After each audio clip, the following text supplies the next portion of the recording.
So, this is me direct from the couch. You have to forgive me um, for what I'm looking like right now because I'm just sitting on my couch. The sun is coming through the blinds behind me. My contacts are bugging me a little bit, among other things that are going on. I mostly just wanted to react to something that I saw earlier that just sparked reaction. So, that would be my stupid phone. So, um, so most every day I get on Bing and check the news because I get reward points for that, not because I have interest in the news or in using Bing. Although the one tab that is for me actually does have some interesting news sometimes, and so I will check. And today there was an article about depression, and it occurred to me one thing. The article comes from Pop Sugar, and I don't think I trust that source a lot. And the other thing that occurs to me is what people do is they confuse depression as in how you feel, as in feeling down, something that everybody feels. Every human being ever has probably felt this. And yeah, that's absolutely related to the state of the world. And absolutely, anyone who's been through pretty much any trauma is going to go through that sometimes. Although I find for me, it's actually more of an anxiety reaction than depression. Like, that's my dog. I don't feel like taking her out right this second, but I will take her out for a minute. She also is probably gunning for attention. So, in fact, I dare say she's gunning for attention because she's going over and harassing the cat. So anyway, the anxiety reaction. So, a little under 4 years ago, I was in a car accident. I was a pedestrian and it involved a vehicle. And I was hit by a car in the middle of the city, in the middle of the day, on a perfectly clear day.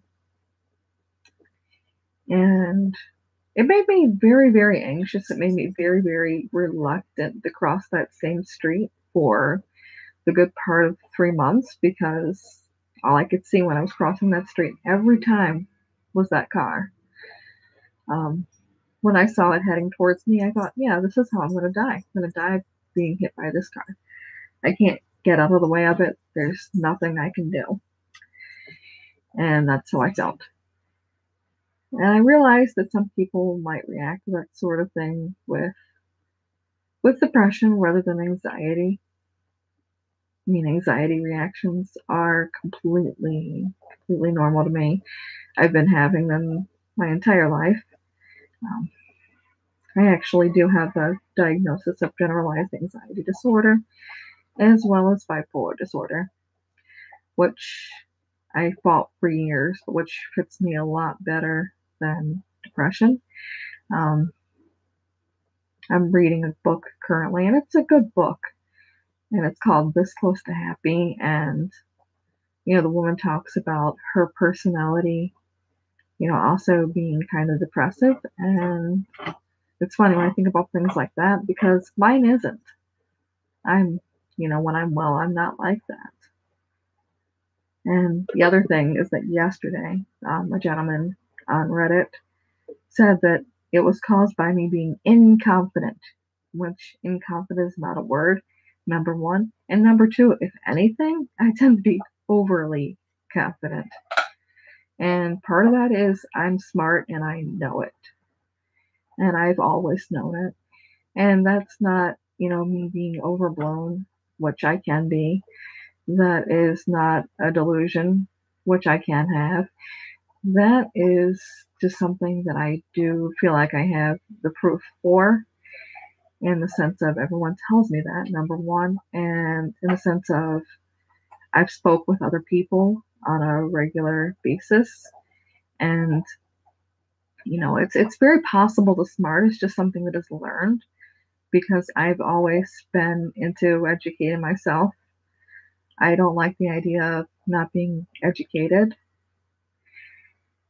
And so I do. And so again, I was reading this article about depression, which to me seemed more like an article about the feeling depression than the illness depression. Although, granted, it occurs to me that I don't know because, what I have is technically a spectrum disorder, and I almost see the whole thing as possibly a spectrum because spectrums make a lot more sense to me than points do. I mean, we all live on some kind of spectrum, on some kind of continuum. It's not as if anything is a point here, a point there. Even say I love to read, and I do, I love to read, but my interest, it waxes and it wanes. It has two ends to it, even though I love it, even though it is absolutely my passion. It has two ends to it. And sometimes I don't feel like doing it, even though it is my passion. And sometimes that is just me struggling with concentration, me struggling with memory, just outright me struggling with interest and loss of interest. But some of that is simply I find other things to do at times, and so my interest does wane a little bit. So, like I was saying, spectrum disorders make a lot more sense to me. And I actually wonder in some ways if a whole lot of it that seems to be here isn't actually part of what's here. And there's less of a division than you would think. I spend a lot of time, obviously, thinking about this um, as it applies to me and as it applies to mental health advocacy. Not that I'm saying that this doesn't exist. This absolutely exists. And I think this can exist as more than one thing. This can exist as an illness, as something that is caused by something organic. And this can exist as an illness, as something that is caused by something outside of the person. When usually I think this is an illness that's caused by a little bit of both. Ditto with this illness, which I have. I do feel like there is some manner of biological determination, even if, I can see where there could be triggering events. And mine is less, in my mind, it's less trauma and more, I've just always been very hard on myself. And when I was going into high school and such, my first thought was I want to go away to college, and so I put myself under a lot of stress. And I can tell you as an adult that stress and episodes tend to go hand in hand.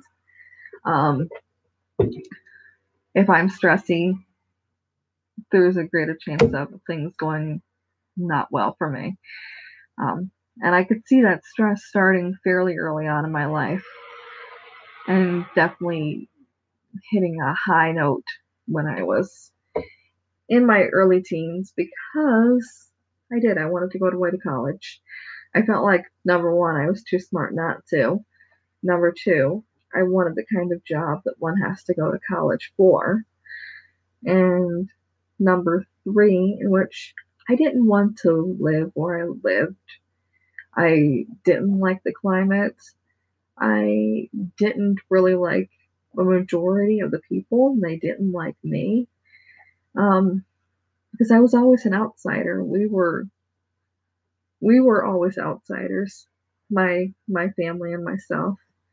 Um, my personal opinion, we never should have moved from Maryland. We would have probably done better in Maryland. On the other hand, I would have never probably come to Michigan in that case. I probably would have stayed, despite some problems with my family.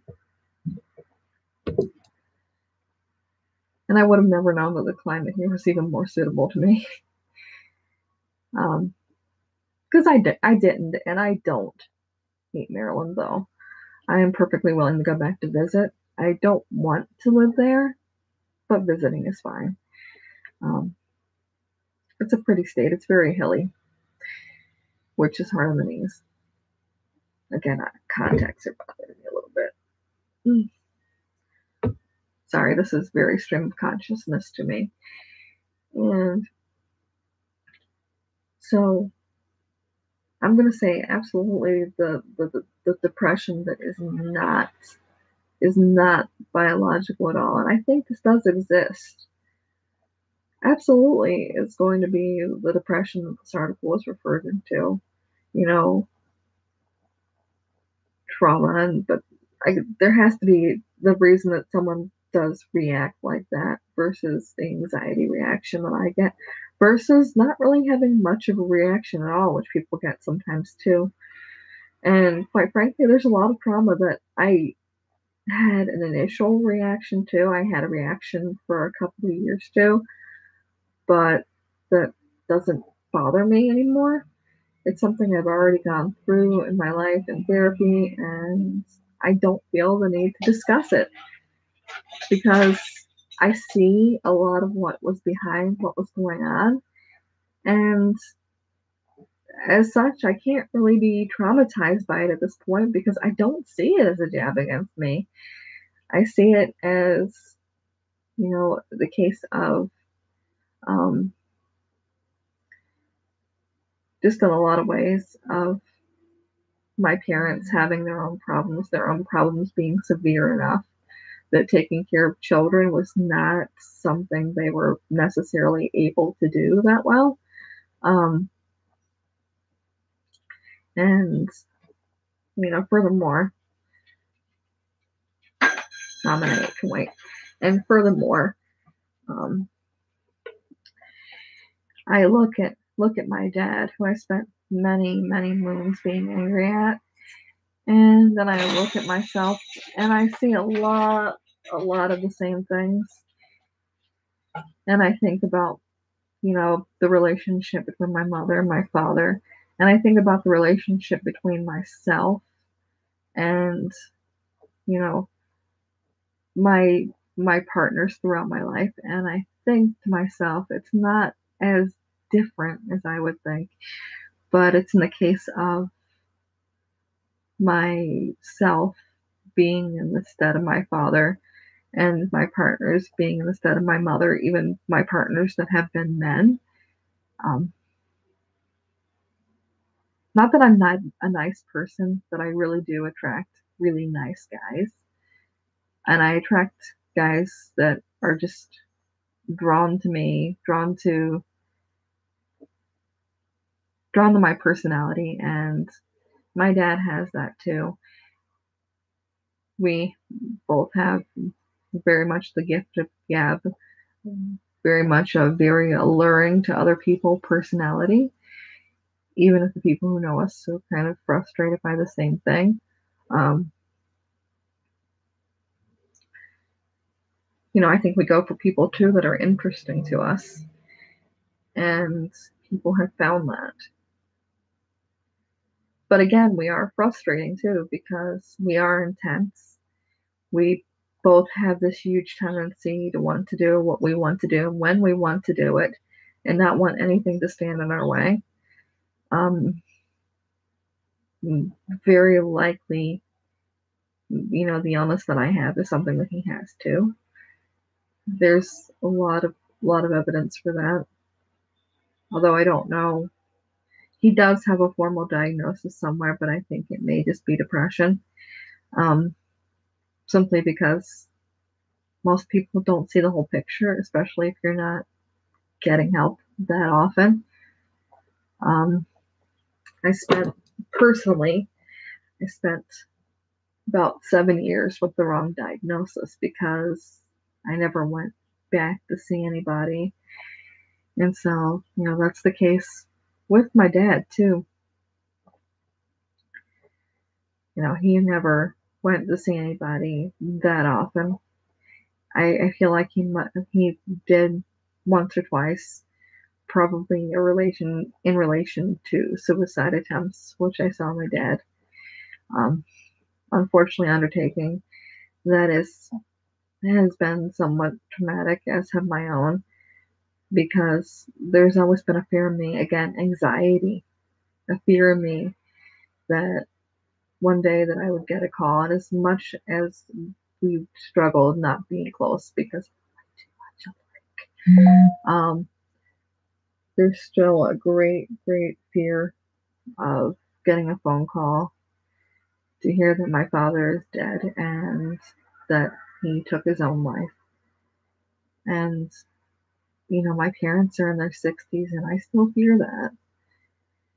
And on the other hand, my parents, like me as not, fear the very same phone call coming from the other end because it's something that I've struggled intensely with myself.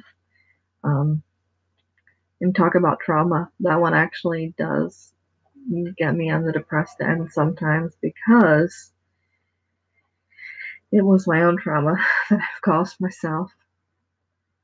And it falls under both anxiety and depression because it bothers me. It bothers me on a deep, deep level, some of the things that I've done to myself. And when I'm feeling well, it just really does bug me a lot. In my contacts, they're bugging me a lot. Um, but on a deep, deep level, it does. It bugs me. I'm not proud of it. I'm incredibly bothered by it.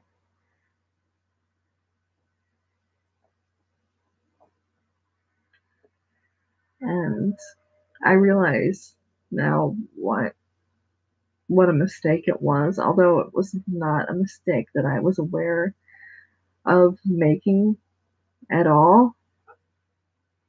It was just what was at the time. It was something that I felt pushed into doing. You know, I do have control over how I handle it, but I have less control over the thoughts than anyone who doesn't have them would know. They come on their own, and I can control how I handle them pretty much entirely these days. I know what they are. I know where they're coming from. I know how to stop them. And it's not through me, it's through other people actually intervening, but I have to tell them first what is happening.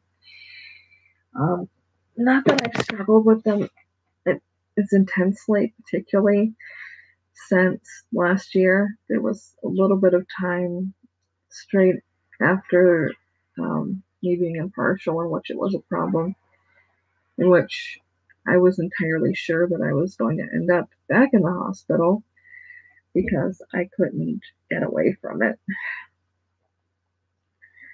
And I do have those days on occasion where I'm like, I don't think I can get away from this by myself.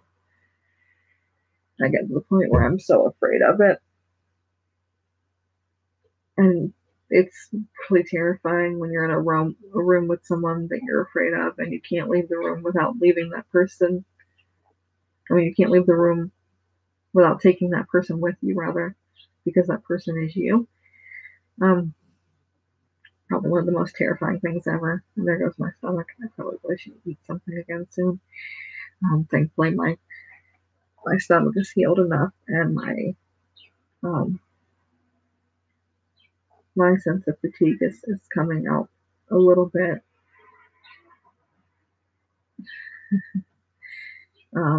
Abilify, the most side effects I think I've ever had on anything that were this straight away in terms of things, um, and this strong. Anyway, I should probably get some things done, but I really want to do this. I really wanted to react. All right, bye bye.